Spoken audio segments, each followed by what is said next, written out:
15 majors, winner of 82 official PGA Tour events, 11-time PGA Tour Player of the Year, the greatest golfer to play the game, and one of the most famous athletes in modern history. Tiger Woods is no stranger to the spotlight. In fact, you can call him professional golf's poster boy. But behind all this fame and awards are some dark secrets that have been hidden for some time. Unfortunately, some have found their way out over time. Do you remember the sex scandals and his 2017 arrest? But there is one secret that many are yet to put a pin on: his likely use of prescription drugs and PEDs. Welcome to the Golf Caddy, where we take you inside the ropes and inform you about everything going on in the world of golf. Prior to getting started, let us know what you think of the star athlete. Is he an athlete many should look up to? Or is he another example of an athlete cursed by fame, fortune, and many other things?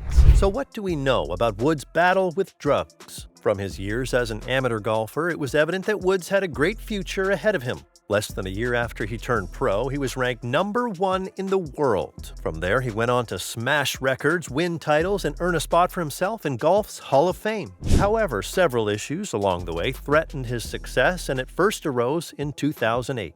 In early 2008, Woods had to undergo arthroscopic surgery to repair the cartilage in his left knee. He had suffered the injury while playing golf, and the effect of playing despite the injury caused it to escalate. After the surgery, he had to stay off the course for the next 9 months to recover. It was at this time that Woods began using prescription drugs and painkillers to, subdue the pain his injury had caused him. When Woods returned to the golf course in 2009, he was ready to resume his winning streak, but he was soon hit with yet another injury. The veteran golfer had noticed a numbness in his right arm, and after months of playing through the pain, he found out that the pain was a result of a bulging disc in his neck. Knowing he had to undergo another surgery to conquer, he stuck to taking a cocktail of painkillers and played through the pain. But everything came crashing down in November of that same year. On the 27th of November 2009, Woods was driving from his Florida mansion at around 2 a.m. when he collided with a fire hydrant, a tree, and several hedges near his home. His wife at the time had to help him out of the car due to the severity of the accident. There were several speculations regarding the cause of the crash. Some thought he had drunk himself into a stupor after the National Enquirer published a story regarding his infidelity 2 days before. But one accusation that stood out was the fact that he could have been under the influence of the Ambien and Vicodin prescribed for him. Although the police didn't press charges, that wasn't the end of his 2009 woes.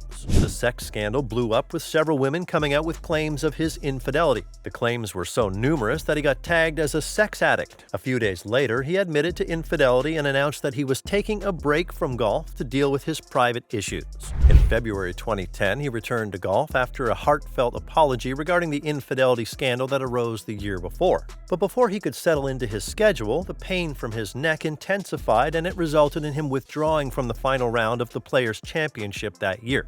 However, the neck issue was soon rectified, and by the next month he was back on the golf course. The speed at which he healed made people raise an eyebrow, but nobody outrightly questioned it because everyone wanted him on the golf course. In 2011, he suffered another knee injury. Initially, it was thought to be a minor one, but upon diagnosis, it was revealed that he had a sprained MCL in his left knee. The intensity of the injuries took him off the golf course for 3 months. The next year, the pain persisted, but he struggled through it whenever he could. The question is, how could he go through all this pain and still play golf? The answer lay in the several pills he was prescribed, which he might or might not have abused. But the surgeries before 2014 were the tip of the iceberg. In 2014, Woods had his first back surgery after suffering several back spasms during 2013. The back spasms had led him to withdrawing from the majors for the first time in his career. Shortly after the surgery, he was back on the golf course. Although he had to take a long break after 2 unsuccessful attempts at playing, the pain from the back surgery should have kept him away for longer than it did.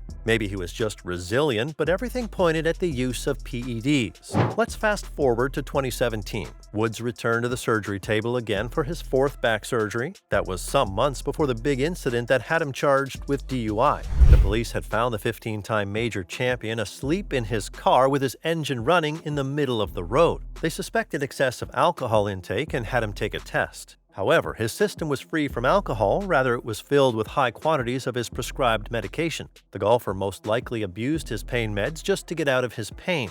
Although the case blew up and became a whole deal, Woods was able to overcome that obstacle to resume training for his return to golf. In 2019, he was back on the golf course, and although he had to undergo another surgery, Woods miraculously healed just in time to win his 82nd PGA Tour title that year, creating more speculation that he could be on PEDs due to excessive recovery time and sweat. However, he still pushed on. In 2020, another back surgery took him off the golf course, and in 2021, before he could completely heal, he was in a ghastly accident that almost cost him his legs. The media went crazy with speculations that he was under the influence of his very potent medications while driving, but there was no proof of that. You know, after a fifth back surgery and a ghastly accident a few months later, no one expects you to be on the golf course participating in an event 9 months later. But Woods was swinging his golf club alongside his son in the PNC Championships just months after doctors were convinced they had to amputate his leg.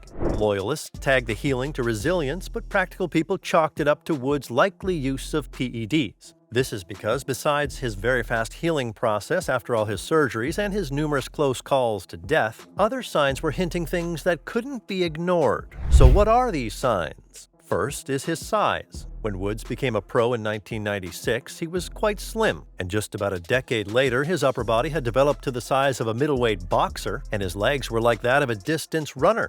Considering the physique of his parents, he wasn't supposed to grow to have that physique, but the use of PED could have played a part. PEDs are known to promote excessive weightlifting workouts and practice sessions. Woods might have gotten his new physique as a result of that. Then there's also the issue of his frailty. His numerous back surgeries and knee and neck issues might be a result of the PEDs he consumed.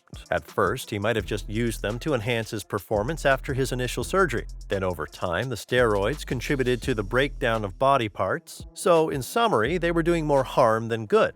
Woods also had the opportunity to use steroids without worrying about losing his career due to the laxity of rules regarding the use of PEDs in golf. In fact, for the first 12 years of his career, the PGA Tour didn't have a drug testing program. And when it was introduced in 2008, they only did it when they saw fit. Up until 2017, the tour only tested urine, and everyone knows that is not a tough nut to crack. People have been masking drug use in urine samples for so long that anyone could do it. Although Woods has never been suspended for use of drugs after blood testing, there's another proof to show his likely use of roids. One behavior people on PEDs are most likely known for is their extreme emotions, rage in particular. Although when compared to athletes in other sports, Woods' sudden outbursts are mild, they are enough to detect that something's amiss. When Woods was a young pro, he was more calm and collected, but as the years went by, especially after the sex scandal, he began throwing fits. On some occasions, he would use profane language, while on others, he would slam his club if things didn't go his way. But the most peculiar was him spitting after a poor shot. No one could understand the correlation.